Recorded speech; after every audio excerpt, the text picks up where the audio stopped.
करो जी करो, चलो जी। आज की इस प्रेस वार्ता में आए हुए सभी पत्रकार बंधु भगिनी का बहुत बहुत स्वागत, अभिनंदन। आज की प्रेस वार्ता को मंडल के सम्मानीय अध्यक्ष शैलेंद्र गुप्ता जी आरंभ करेंगे। तत्पश्चात डॉक्टर राजेश कश्यप जी उसको कंटिन्यू करेंगे। मेरा निवेदन रहेगा शैलेंद्र गुप्ता जी से कि वार्ता आरंभ करें। सर्वप्रथम आप सभी बंधुवर और भगिनी हमारे इस प्रेस वार्ता में आए, मैं आप सब लोगों का हार्दिक स्वागत करता हूं और धन्यवाद करता हूं इतनी शॉर्ट पीरियड में आप हमारे बीच में आए। जैसे आप सब लोगों को मालूम है कि जो आजकल मेन इशू है वो नगर निगम सोलन का जो चुनाव है उसकी सरगर्मियां लगभग ये आखिरी चरण पर चल रही है। सोलन की जनता सिर्फ ये पूछना चाह रही है कि भी जो हमारा भविष्य है, ये जो चुनाव है ये हमारे स्थानीय सोलन का भविष्य है। उसमें उनमें से अधिकांश लोग ये पूछ रहे हैं कि 2021 का जो कांग्रेस ने घोषणा पत्र दिया था, आपने उसके बाद दूसरा घोषणा पत्र भी दे दिया, लेकिन आपने पिछले घोषणा पत्र की कोई चर्चा तक नहीं की। 2021 में 25 बिंदुओं पर, अभी हम आपको घोषणा पत्र की कॉपी भी प्रोवाइड करेंगे, 2021 में 25 बिंदुओं पर इन्होंने सोलन की जनता से वायदा किया। और उससे पहले जब नगर परिषद थी तो आपको मैं याद कराना चाहता हूं, उसमें सोलन का भाजपा का कब्जा था। 15 वार्ड होते थे, उसमें 10 वार्ड जो थे वो भाजपा के थे। तो स्थिति वहां बहुत मजबूत थी। जब इन्होंने घोषणा पत्र दिया कि हम प्रतिदिन जो पानी है वो सोलन की जनता को उपलब्ध करवाएंगे और उसको हम मुफ्त में उपलब्ध करवाएंगे। उसके बाद जो सैनिटेशन की बात हुई कि भी सोलन में साफ सफाई की व्यवस्था है, तो डोर टू डोर कलेक्शन को इन्होंने कहा कि ये हम बिल्कुल उसको मुफ्त करवाएंगे। लेकिन जब उनका कब्जा हो गया तो कब्जे के 15 दिनों बाद आप लोगों को याद होगा कोविड के दौर में एक उन्होंने प्रेस वार्ता की और उसमें इस बात का उन्होंने पुनर्विचार किया कि हम मुफ्त में शायद नहीं दे सकेंगे, हम 100 रुपए में सोलन की जनता को पानी दे सकेंगे। लेकिन आपने पिछले 5 वर्षों में देखा, गर्मी, सर्दी, बरसात, कोई भी ऐसा मौसम नहीं था जिसमें सोलन की जनता को 5, 6, 7, 8 दिन के भीतर पानी उपलब्ध हुआ हो। जैसे अल्टरनेटिव डेज में पानी उपलब्ध होता था तो उसके बाद ये 5, 6, 7, 8 दिन तक रहा। और हालत यह होगी कि भी लोगों को पैसे खर्चने के लिए जो टैंकर मंगाने पड़े, तो टैंकर की उपलब्धता भी थी, वो भी नहीं हो सकी। सोलन की जनता एक एक बूंद के लिए पानी को तरस गई। लेकिन सबसे दुखद बात यह है, जो लगातार 3 बार हमारे विधायक रहे और उसके बाद आजकल वो हमारे माननीय मंत्री हैं, 15 साल से उन्होंने कभी भी पानी की उपलब्धता को बढ़ाने के लिए, पहले कहा हम मुफ्त में देंगे, फिर कहा 100 रुपए में देंगे, उसके बाद पानी की उपलब्धता जो लगभग 10 वर्ष में डबल से ज्यादा हो गई है, उन्होंने कभी भी इसकी ओर नहीं सोचा और सोलन की जनता के लिए कभी भी उन्होंने पानी अतिरिक्त उपलब्ध हो ना तो उसकी स्कीम बनाई। और जो डिस्ट्रीब्यूशन में वाटर लीकेज होती थी, जो 25 से 30% लीकेज होती थी, उसको भी रोकने के लिए कोई स्थायी और ठोस उपाय उन्होंने नहीं ढूंढा। उनकी कभी भी मंशा सोलन की जनता की भलाई के लिए, उनका ना तो आज तक पिछले 15 साल में सोलन में कोई परमानेंट एड्रेस है। उनको तो ये लगता है यदि रेस्ट हाउस में पानी आ रहा है तो सारे सोलन को पानी मिल रहा है। उनकी स्थिति तो ये बनी हुई है। लेकिन मैं आपको यह बताना चाहता हूं, 2000 में 14 अप्रैल 2008 में तत्कालीन मुख्यमंत्री प्रेम कुमार धूमल जी ने जब गिरी पेयजल योजना का उद्घाटन किया था तो उस समय 28 लाख लीटर उसकी लिफ्टिंग की स्टोरेज की जो पर डे उसकी कैपेसिटी थी, लेकिन उसके बावजूद भी उन्होंने 2008 के बाद 1 लीटर भी उसको इंक्रीज करने के लिए कोई कदम नहीं उठाया और उल्टा वोटों को लेने के लिए घोषणा पत्र में झूठी बातें बोल के, जिसका जवाब वो आज तक इस इलेक्शन में वो कहीं भी अभी तक नहीं दे पा रहे। सोलन की जनता उनसे पूछ रही है, अब जब हमारे हल्क सूखे थे तो आप कहां थे? आज स्थिति ये बन गई है, लोगों को जो बड़े भारी भरकम बिल आ रहे हैं, 1000, 500, 2000, जो इन्होंने कहा था मुफ्त दे, पानी तो बिल तो आ रहे हैं लेकिन पानी उपलब्ध नहीं हो रहा।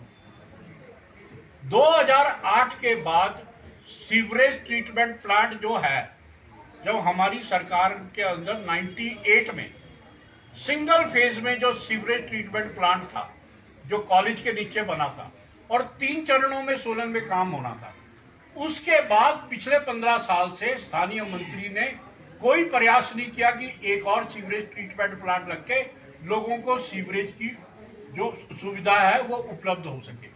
हम ये कह रहे हैं कि आज ये सड़कों पर वोटें मांग रहे हैं, कृपया सिर्फ ये बता दें कि नगर निगम के लिए और सोलन की शहर की भलाई के लिए पिछले 5 सालों में 5 तो छोड़िए, सिर्फ 2 काम ही गिनवा दिए 5 साल के। एक बात तो आप मेरी ये कंप्लीट हो।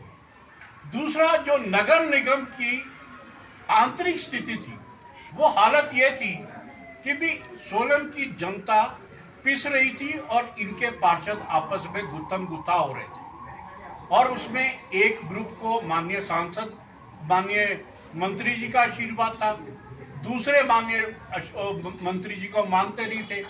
इस सारी लड़ाई के अंदर सोलन की जनता पिसती रही और वो ये तमाशा देखती रही कि कब जो कार्य वो है वो सुचारू रूप से हो सकेगा। उसके लिए आप दो जो मेयर रहे, 60 महीनों के अंदर उन्होंने सिर्फ 12 जनरल हाउस बनाए, जबकि म्युनिसिपल कॉर्पोरेशन एक्ट ये कहता है कि हर महीने जो है वो जनरल हाउस होना चाहिए। हमने इतनी बार ये प्रश्न किए, म्युनिसिपल कॉर्पोरेशन एक्ट का हवाला तक दिया कि भी इस एक्ट के अंदर जो है वो होना चाहिए, लेकिन ये डिस्क्रिशनरी मेयर का होता था। वो लोकतांत्रिक तरीके से इसको चलाना ही नहीं चाहते थे। वो चाहते थे भी इस जो गुत्थम गुत्थी हुई है वहां हमारी जवाबदेही होगी, वो हमेशा जनरल हाउस से भागते रहे। तीसरा जो विषय है वो जो सबसे महत्वपूर्ण विषय है, जब भारतीय जनता पार्टी की सरकार थी, जयराम जी की सरकार थी, उस समय सतीश शर्मा जी यहां बैठे हैं, मैं उनको तो बिल्कुल अच्छी तरह याद होगा, 102 करोड़ रुपए की जो योजना थी वो कसौली के लिए तैयार की। और जब हमारी सरकार 3.5 साल पहले गई, 80-90% काम वो उस टाइम हो चुका था। मैं आप पत्रकार बंधुओं को याद कराना चाहता हूं, माननीय विधायक कसौली ने शिकायत निवारण कमेटी में भी ये कुछ प्रश्न उठाया था कि भी मेरी 46 पंचायतों को और मेरी परमाणु, कसौली और धर्मपुर की जनता को जो 102 करोड़ रुपए का कार्य है, जिसमें पिछली सरकार 90% कार्य कर चुकी है, वो कार्य क्यों नहीं पूरा हो रहा। उन्होंने, आपको याद होगा, जिला मुख्यालय में शिकायत निवारण कमेटी में ये प्रश्न को उठाया था। आज यदि वो बना होता, मकूल पानी परमाणु को भी मिलता और मकूल पानी सोलन को भी मिलता, जो हिस्सा अब परमाणु में बीच में जाता है। तो उसे आप ये देख लीजिए, 102 करोड़ की योजना जो माननीय जयराम ठाकुर जी ने उस समय हमें कसौली की जनता को दी थी, वो इसीलिए दी थी कि इससे जो सोलन की कैपेसिटी है वो बढ़ जाएगी। लेकिन 3.5 साल में ये 10-15% के कार्य को आज तक पूरा नहीं कर सके। मैंने तो इतनी सी बात करनी है। बाकी मैं शैलेंद्र गुप्ता जी की बात को आगे बढ़ाते हुए कांग्रेस की सरकार पे ये आरोप लगाना चाहता हूं कि जहां 2021 में इस कांग्रेस की सरकार ने या कांग्रेस के यहां नेताओं ने झूठे वादे देकर के म्युनिसिपल कॉर्पोरेशन को जीता, उसी तरह से जो है झूठे वादे देकर इन्होंने 2022 में हिमाचल प्रदेश में अपनी सरकार बनाई। सभी को मालूम है कि 1500 रुपए दे करके ओल्ड पेंशन स्कीम और ऐसे कई 10 वादे दे करके ये सरकार जो है वो वहां जाके बैठी। लेकिन आज दिन तक ना तो इन्होंने जो सोलन में वादे किए थे, ये जो 25 वादे हैं जो कि इस पोस्टर के अंदर आप सभी को मैं दिखाना चाहता हूं, 25 फैक्ट्स हैं जो कि इन्होंने एक भी वादा पूरा नहीं किया है। मैं माननीय मंत्री जी को और यहाँ के कांग्रेस के नेताओं को खुली चुनौती देता हूं कि आप टाइम भी करें और जगह का तय भी करें, जगह का चुनाव भी करें और खुली डिस्कशन के लिए आए कि आपने इन 25 ये जो बिंदु आपने दिए थे, इसमें से आपने कोई एक भी कार्य किया है? ये मैं खुली चैलेंज करता हूं। और दूसरा मैं कहना चाहता हूं कि जो शैलेंद्र जी ने भी कहा कि जिस तरह से हमारे आदरणीय जयराम ठाकुर जी ने यहाँ पर 90 बीघा जमीन देकर के जो यहाँ स्थानीय अस्पताल खोला था, उसके लिए 22 करोड़ का प्रावधान किया था। ये लोग उसके लिए केवल 50-60 लाख रुपए जो बिजली की लाइनें हैं उसको हटाने के लिए भी इन्होंने जो है आनाकानी की, और वजह यह हुई कि 1 साल तक वो कार्य रुका रहा। और माननीय मंत्री जी जो कि हमारे बड़े आदरणीय हैं, उन्होंने उसको ड्रीम प्रोजेक्ट बना लिया। वो एक ड्रीम प्रोजेक्ट हाईजैक करने वाली बात होगी, जबकि वो पहले ही जो उसका जन्म हो चुका था। वो तो कभी जयराम ठाकुर जी ने उसको, हमारी सरकार ने और हम सभी ने उसको जो है बनाने की पूरी कोशिश की। और दूसरी मैं ये कहना चाहता हूं कि जहां पे इन्होंने जो अपने वादे पूरे नहीं किए, वहां पे अभी एट प्रेजेंट जो गवर्नमेंट है हिमाचल प्रदेश में, ये पहले तो इन्होंने जो है ना म्युनिसिपल कॉर्पोरेशन के इलेक्शन करवाने उचित समझे, ना इन्होंने पंचायती राज के इलेक्शन करवाने उचित समझे। अलबत्ता इन्होंने क्या किया कि ये जो है इसमें जो है काफी सारी जो है धांधली मचाने के उसमें चक्कर में है। वो किस तरह से है मैं आपको बताना चाहता हूं। अभी आपने देखा कि जब ये नॉमिनेशन फाइल करने का होता है तो उसमें इन्होंने एक बहुत बड़ा जो है वो चेंज किया। पहले जो कोई भी आम नागरिक है, वो किसी की भी कोई इंक्रोचमेंट होती थी या कोई भी किसी भी तरह की जो कैंडिडेट बनते थे, वो स्क्रूटनी में उस पर आरोप लगा सकता था, common person. Now only those people who are protesting, only they can वो केवल वही लोग आरोप लगा सकते हैं स्क्रूटनी के टाइम में, वही जो है आरोप लगा सकते हैं। ये एक बहुत बड़ी चेंज इन्होंने की है, जिसकी वजह से यहाँ पे काफी सारा जो है इन्होंने सोलन में भी काफी गफलत की है। दूसरा मैं आपको बताना चाहता हूं, एक जो पंचायती राज के संबंध में भी मैं आपको बताना चाहता हूं, क्योंकि म्युनिसिपल कॉर्पोरेशन के साथ साथ पंचायती राज के भी इलेक्शन हो रहे हैं। तो इन्होंने हिमाचल प्रदेश में जो एक पावर होती थी, एक जो एक्ट है हमारा पंचायती राज एक्ट, उसमें क्या था कि पहले 7 दिन के अंदर चेयरमैन बनाना पड़ता था, लेकिन अब इन्होंने वो चेंज करके क्या कर दिया है, वो 7 दिन को हटा दिया है और डीसी को पावर दे दी है, डिप्टी कमिश्नर को, कि वो डिसाइड करेगा कि कब इसको जो है चेयरमैन बनाना है। और साथ में क्या किया, एक बहुत बड़ा जो चेंज किया है, वो चेंज ये की है कि जो आपके जो पंचायत के जो इलेक्शन जहां हो रहे हैं, जहां पे भारतीय जनता पार्टी ने जिला परिषद के लिए अपनी लिस्ट जारी की है, वहां पे कांग्रेस ने अपनी लिस्ट जारी नहीं की है। इसके मायने क्या है? इसके मायने ये है कि कांग्रेस की सरकार जो है वो आने वाले समय में पंचायत की जो जिला परिषद है या ब्लॉक समिति है, उसमें हर जगह जो है प्रेशराइज करके अपना चेयरमैन बनाना चाहती है। तो ये मैं चीजें आपके सामने रखना चाह रहा था। दूसरा, एक और आरोप इन पे जो आप सभी के संज्ञान में है और हमारे आरोप पत्र में भी है, जिस तरह से यहाँ पे चेस्टर हिल का मामला आप सभी लोगों के सामने आया, आप सभी उससे जग जाहिर है।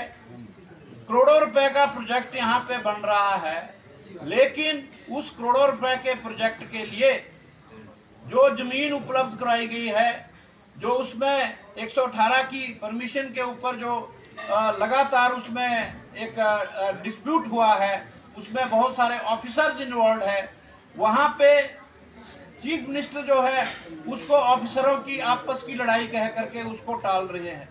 यही नहीं, वहीं पे जो है स्थानीय जो हमारे ऑफिसर्स थे जिन्होंने इस पे जो है एक्शन लिया है, उनको भी जो है किसी ना किसी तरह से जो है प्रेशराइज किया जा रहा है।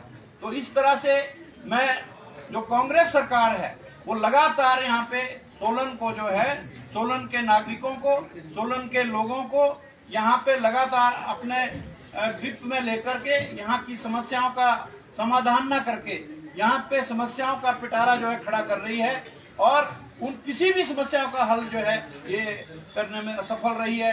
ये मेरा आरोप जो है कांग्रेस के यहाँ के एमएलए साहब, मंत्री जी और यहाँ के जो जिला के अध्यक्ष हैं और कांग्रेस के जो लोग हैं उन पे मेरा ये आरोप है।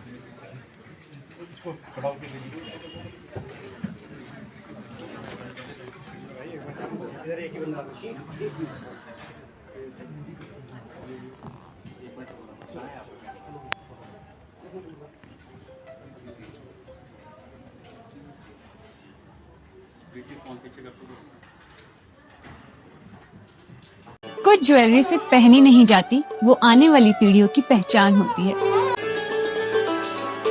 लेगेसी का मतलब सिर्फ साल नहीं होते, वो रिश्ते होते हैं जो वक्त के साथ और गहरे होते जाते हैं। वर्मा ज्वेलर्स का नाम सिर्फ एक ब्रांड नहीं, एक परंपरा है।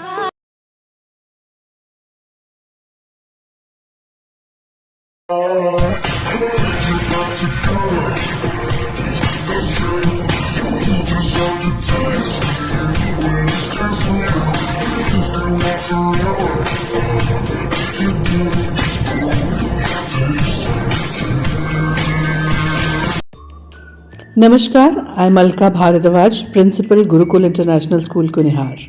At Gurukul, we offer NEP-oriented modern education for the holistic development of your child.